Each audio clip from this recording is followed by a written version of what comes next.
নিজেই দল পরিবর্তন করতে কখনো দিল্লি দৌড়চ্ছে। হ্যাঁ, এখন অন্য একটা পিএসও পরিবর্তন হয়েছে বলে ফেটে যাচ্ছে। বাংলা বেঙ্গল পুলিশ বা কলকাতা পুলিশের লোক তারা এক পোস্টে এত বছর থাকতে পারে? আমি জানতে চাই। 20 বছর আছে, বেআইনি ভাবে আছে, শান্তনু সিনহা বিশ্বাসের মতো আছে। কখনোই আমরা বলি ইনফ্যাক্ট 6 মাসের বেশি যে পিএসও সে কখনোই 6 মাসের বেশি থাকবে না, তাহলে একটা আনহোলি নেক্সাস তৈরি হয়। 20 বছর ছিলেন তো সে এখন ওনার গোপন খবর জানবে না হয়তো। সকালে কে দেবে? ডেরেক, আর রাতে মদন দা, কোনো অসুবিধা নেই। দুপুরবেলা কুণাল ঘোষ, রাত্রে কুণাল আর কল্যাণ আর মদন, দারুণ শিফটিং। সে ডেরেক ওব্রায়ান যদি ওখানে হাফ প্যান্ট করে পাহারা দেয় আমার কোনো আপত্তি নেই, একটু কখনো তো কিছু কাজের কাজ করুক। সে তো 3.5 বছর জেল খাটা নর্দমার পোকা, ওখানে ডিম ওকে ডিম মেরে কি হবে? ওর পুষ্টিও হবে না, ডিমটা নষ্ট হবে।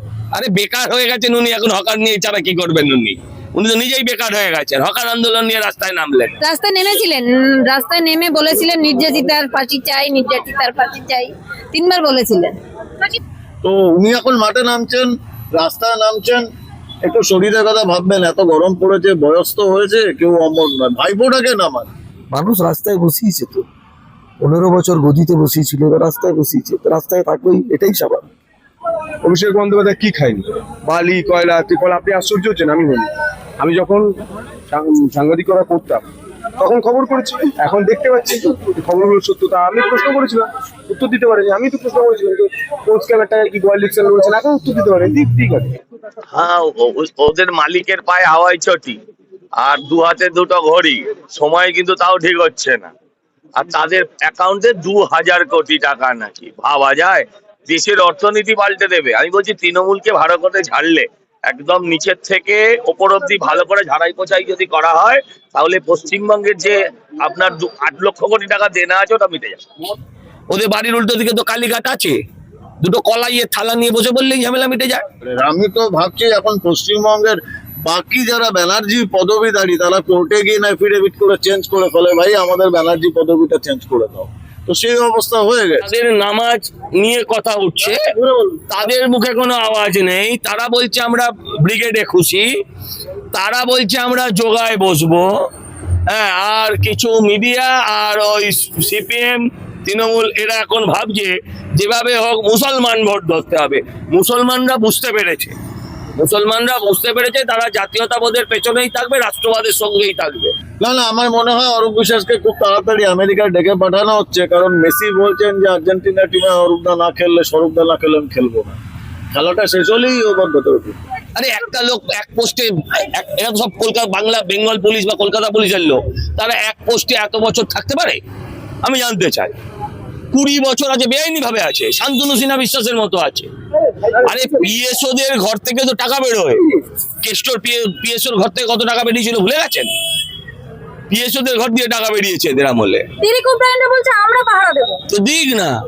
সকালে কে দেবে? ডেরেক, আর রাতে মদন দা, কোনো অসুবিধা নেই। দুপুরবেলা কুণাল ঘোষ, রাত্রে কুণাল আর কল্যাণ আর মদন, দারুণ শিফটিং। 8 ঘন্টা ডিউটি না 12 ঘন্টা, কখনটা জেনে নিও। মমতা বন্দ্যোপাধ্যায় হকার আন্দোলন নিয়ে রাস্তায় নামলেন। আরে বেকার হয়ে গেছেন উনি, এখন হকার নিয়ে ছাড়া কি করবেন উনি? উনি তো নিজেই বেকার হয়ে গেছেন, হকার আন্দোলন নিয়ে রাস্তায় নামলেন। হ্যাঁ, 2 বছর আগে উনি হকারের ভেঙেছিলেন হাসাম বাজারে, তখন মনে ছিল না? অবশেষে ত্রাণ দুর্নীতিতেও নাম জড়ালো ভাইপোর, বাকি রইল কি? কিছুই না। আর বাকি কি রইলো? জেল যাওয়াটা বাকি রইলো, ওটা চলে যাবে যে কোনো দিন। এটাই তো আমার বক্তব্য। যাদের নামাজ নিয়ে কথা উঠছে, তাদের মুখে কোনো আওয়াজ নেই। তারা বলছে আমরা ব্রিগেডে খুশি, তারা বলছে আমরা যোগায় বসবো। হ্যাঁ, আর কিছু মিডিয়া আর ওই সিপিএম তৃণমূল এরা এখন ভাবছে যেভাবে হোক মুসলমান ভোট ধরতে হবে। মুসলমানরা বুঝতে পেরেছে, তারা জাতীয়তাবাদের পেছনেই থাকবে, রাষ্ট্রবাদের সঙ্গেই থাকবে। ঘটনা তো একই, যেহেতু রাস্তার ওপর হচ্ছে, এটা একবারই হবে। এটা প্রধানমন্ত্রী আসছে, একবারই হবে। যে কোনো মুহূর্তে বৃষ্টির আবহাওয়া চলছে, ব্রিগেডে করলে যে কোনো মুহূর্তে বৃষ্টি হতে পারে, যে কোনো মুহূর্তে সেটা নষ্ট হতে পারে। আর এটা হবে অল্প কয়েক ঘন্টার। আপনি আসবেন, আপনার এই ভুঁড়িটা কমিয়ে দেওয়া হবে। ঋতব্রত বন্দ্যোপাধ্যায়কে স্বীকৃতি দিল হাইকোর্ট, বলল যে উনি আপাতত বিরোধী দলনেতা। আমরাও দিলাম, মেনে নিলাম। আমরা এলপি বলে ডাকবো। মমতা বন্দ্যোপাধ্যায়, অভিষেক বন্দ্যোপাধ্যায় কি হবে? ওদের কি হবে কি? ওদের বাড়ির উল্টো দিকে তো কালীঘাট আছে, দুটো কলাইয়ের থালা নিয়ে বসে বললেই ঝামেলা মিটে যায়। আবার কি হবে? উদয়ন গুহ তো গ্রেফতার, সুশান্ত ঘোষও গ্রেফতার। এখনো ভাইপো বাইরে, দুর্ভাগ্যের। নওশাদ সিদ্দিকী বলছে যে ইচ্ছা মতো বিরোধী দলনেতা হিসেবে রাখার জন্য ঋতব্রতদেরকে তৈরি করেছে। কে তৈরি করেছে? ঋতব্রত বাচ্চা ছেলে, ববি হাকিম, শুভেন্দু অধিকারী। কি বলতে চান আপনারা? কি বলতে চান? সে ডেরেক ওব্রায়ান যদি ওখানে হাফ প্যান্ট পরে পাহারা দেয় আমার কোনো আপত্তি নেই, একটু কখনো তো কিছু কাজের কাজ করুক। কিন্তু আমি তো মমতা বা ডেরেক ওব্রায়ানের থেকে অন্তত 1,00,000 গুণ বেশি ভালো জানি এই পার্সোনাল সিকিউরিটির ব্যাপারটা, বিকজ আমি দীর্ঘ 7 বছর ন্যাশনাল সিকিউরিটি গার্ডের হয়ে আমি সিকিউরিটি লিয়াজ অফিসার ছিলাম, ইউনিয়ন হোম মিনিস্টার 7 জন, এসবি চৌহান, রাজেশ পাইলট থেকে শুরু করে এলকে আডবাণী, ইন্দ্রজিৎ বাবু, so I know better than anybody else. কখনোই আমরা বলি, ইনফ্যাক্ট 6 মাসের বেশি যে পিএসও সে কখনোই 6 মাসের বেশি থাকবে না, তাহলে একটা আনহোলি নেক্সাস তৈরি হয়। 20 বছর ছিলেন। তো সে এখন ওনার গোপন খবর জানবেন হয়তো, নেই না হলে ওই কুসুম কুমার নাকি, সে তাকেই বা কেন রেখেছে? আবার ওই কুসুম কুমারকে বইমেলায় গেটের সামনে দাঁড়িয়ে মমতা বলেছিলেন চাপকে ছাল ছাড়িয়ে নিতে হয় মিডিয়া পাবলিকের সামনে। কুসুম কুমারে কেন চাকরি করেছে সেই জানে। তো এর মধ্যে ব্যক্তিগত সম্পর্ক তো এখন হবে না। VIP security is VIP security, আইনের শাসন, এখানে শাসকের আইন চলবে না। যে মমতা সিদ্ধান্ত বন্দ্যোপাধ্যায় হকার আন্দোলন নিয়ে রাস্তায় নামছে। অভয়ের মা দাবি করছে যে মমতা বন্দ্যোপাধ্যায়ের ভাইপো আবিশ ব্যানার্জি সরাসরি যুক্ত রয়েছে। এটা নিয়ে তো কোনোদিন আন্দোলন করে না, এই পরিবারটা পুরোপুরি যত রকম দুর্নীতি, যত রকম পশ্চিমবঙ্গে দুর্বৃত্তায়ন, প্রত্যেকটা শেষ হচ্ছে গিয়ে ব্যানার্জি পরিবারের। আমি তো ভাবছি এখন পশ্চিমবঙ্গের বাকি যারা ব্যানার্জি পদবীধারী তারা কোর্টে গিয়ে এফিডেভিট করে চেঞ্জ করে ফেলে, ভাই আমাদের ব্যানার্জি পদবিটা চেঞ্জ করে দাও। তো সেই অবস্থা হয়ে গেছে। তো উনি এখন মাঠে নামছেন, রাস্তায় নামছেন, একটু শরীরের কথা ভাববেন। এত গরম পড়েছে, বয়স তো হয়েছে, কেউ অমর নয়, ভাইপোটাকে নামান। সে দেখুন, ব্যাপারটা হচ্ছে ও ওর মতো করে অপরাধ করে গেছে। এখন আইন শৃঙ্খলা এবং অনুসন্ধান করে ইনভেস্টিগেটিভ এজেন্সি তারা ধরবে একটার পর একটা, বাকি জীবনটা জেলে থাকবে। উদয়ন গুহ জেলে চলে গেল, সুশান্ত ঘোষ জেলে যাচ্ছে। উদয়ন গুহটাকে জেলে পাঠানো খুব ভালো ডিসিশন হচ্ছে। নর্থ বেঙ্গলের যে দূষণ সেটা অনেকটা কমবে, শব্দ দূষণটা। ওটাকে জেলেই রাখুক, না হলে চিড়িয়াখানায় জায়গা খালি করে ওখানে ঢুকিয়ে দিই। সুশান্ত ঘোষ তো যাবেই, কসবা কি আগে ভালো মানুষ সাজার চেষ্টা করছিল, সব ধরা পড়ছে। অবশেষে হাজিরা দিলেন অরূপ বিশ্বাস, এবারে কি তার পালা? না, আমার মনে হয় অরূপ বিশ্বাসকে খুব তাড়াতাড়ি আমেরিকায় ডেকে পাঠানো হচ্ছে, কারণ মেসি বলছেন যে আর্জেন্টিনা টিমে অরূপদা না খেললে, স্বরূপদা না খেললে আমি খেলবো না। খেলাটা শেষ হলেই ও ভেতরে ঢুকবে। কুণাল ঘোষকেও ডিম খেতে হলো। এ বাবা, এই লোকটার নাম, এটা মানুষ, আমি মনে করি যে কেন তারা ডিমের অপচয় করছে। নর্দমায় ডিম ফেলে কোনো লাভ আছে? তো 3.5 বছর জেল খাটা নর্দমার পোকা, ওখানে ডিম, ওকে ডিম মেরে কি হবে? ওর পুষ্টিও হবে না, ডিমটা নষ্ট হবে।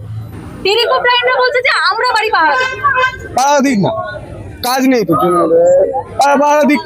এইসব নিয়ে আমরা ভাবিত নই। আপনাকে একটা কথা বলি, আমরা একটা জিনিস নিয়ে ভাবিত।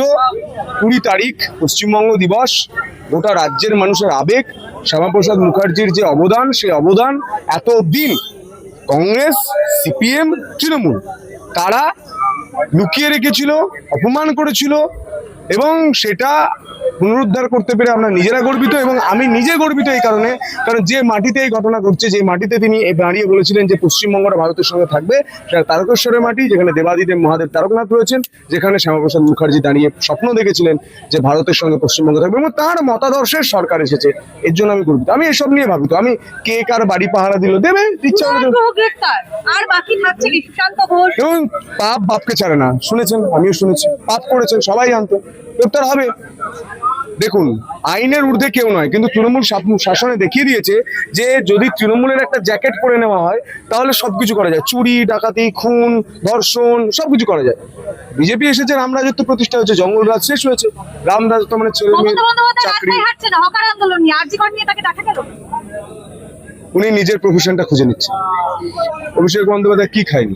বালি, কয়লা, ত্রিপল। আপনি আশ্চর্য হচ্ছেন, আমি বলি, আমি যখন সাংবাদিকতা করতাম তখন খবর করেছি, এখন দেখতে পাচ্ছি খবরগুলো সত্যতা। আমি প্রশ্ন করেছিলাম, উত্তর দিতে পারেনি। আমি তো প্রশ্ন করেছিলাম যে কোচ ক্যামেরাটা কি গোয়াল লিখছেন বলছেন, এখন উত্তর দিতে পারেন। ঠিক আছে। মেসি কাণ্ডে অরূপ বিশ্বাস অবশেষে তিনি গেলেন থানাতে, কি বলবেন? এবারে কি তার এনারা চুরির লেভেলটা তো বাড়িয়েছিলেন, আমি সেদিন ছিলামও, আমি দেখেছি। বালি চুরি, কয়লা চুরি নয়, মেসি চুরিও তারা করে নিয়েছিলেন। আমি যে কথাটা বারবার বলছি, পাপ বাপকে ছাড়ে না। অন্যায় করেছে, চুরি করেছে, ডাকাতি করেছে, স্ক্যাম করেছে, জেলে যাবে। ঘর নয়, শ্রীঘরে যেতে হবে। কি বলবেন, অরূপ বিশ্বাসকে বারংবার তলব করা হচ্ছে, মেসি হ্যাটট্রিক করে ফেললো, উনিও হ্যাট্রিক করলেন 3বার সমান করার পর, তারপরে উনি এসেছেন, উনিও হ্যাট্রিক। মমতা বন্দ্যোপাধ্যায় হকার আন্দোলন নিয়ে রাস্তায় নামলো, রাজ্যের এত দুর্ঘটনা ঘটে গেছে, ধর্ষণ থেকে শুরু করে একাধিক ঘটনা, নামলেন না? উনি, ওনার এটাই মনে হচ্ছে হকাররা সব আছে, হকাররা রিহ্যাবিলিটেটেড হবে। দিদি শেষ একটাই প্রশ্ন, ওনার যে বিশ্বস্ত যারা ছিলেন পিএসও, তাদেরকে সরিয়ে দেওয়া হয়েছে বলে ডেরেক ওব্রায়েন বলছে যে আমরা এসে পাহারা দেবো মমতা বন্দ্যোপাধ্যায়ের বাড়ি। বাবা, তাই দিক না, ডিরেক্টর তো এখন আর কোনো কাজ নেই, ওরা তাই করুন। জিরো টলারেন্স নীতি যেটা বললেন, কি বলবেন? খুব ভালো সিদ্ধান্ত তোমাদের জন্য, আমার মেয়ের বিচারের জন্য। রাজ্যপালকে এবং মুখ্যমন্ত্রীকে আমি প্রণাম জানাই সশ্রদ্ধ। মমতা বন্দ্যোপাধ্যায় কালকে হকার আন্দোলন নিয়ে রাস্তায় নামলো, অভয়ের বিচার নিয়ে রাস্তায় নামেন। রাস্তায় নেমেছিলেন, রাস্তায় নেমে বলেছিলেন নির্যাতিতার ফাঁসি চাই, নির্যাতিতার ফাঁসি চাই, 3বার বলেছিলেন। প্রাক্তন মুখ্যমন্ত্রী মমতা বন্দ্যোপাধ্যায়ের বাড়ির সামনে থেকে যে পিএসও সরিয়ে দেওয়া হয়েছে, ডেরেক ওব্রায়েন বলছে আমরা এসে বাড়ি পাহারা দেবো, কি বলবেন? ভালো তো, দায়িত্ব নেওয়া উচিত, আমি স্বাগত জানাচ্ছি। এত সমস্যা কিছে সরিয়ে দেওয়া হয়েছে বলে? তো ডিরেক্ট বলেছে তো, ওই বলতে পারবে আমরা বাড়ি পাহারা দেবো, তিনি বারংবার বলছেন। দিক না, ভালো জিনিস তো। মমতা ব্যানার্জি সুরক্ষিত থাকবেন। হকার আন্দোলন নিয়ে প্রাক্তন মুখ্যমন্ত্রী রাস্তায় নামলেন। তো রাস্তাতেই তো থাকার কথা, মানুষ রাস্তায় বসিয়েছে, তো রাস্তাতেই তো থাকবে। মানুষ রাস্তায় বসিয়েছে তো, 15 বছর গদিতে বসিয়েছিল, এবার রাস্তায় বসিয়েছে, তো রাস্তায় থাকবেই, এটাই স্বাভাবিক।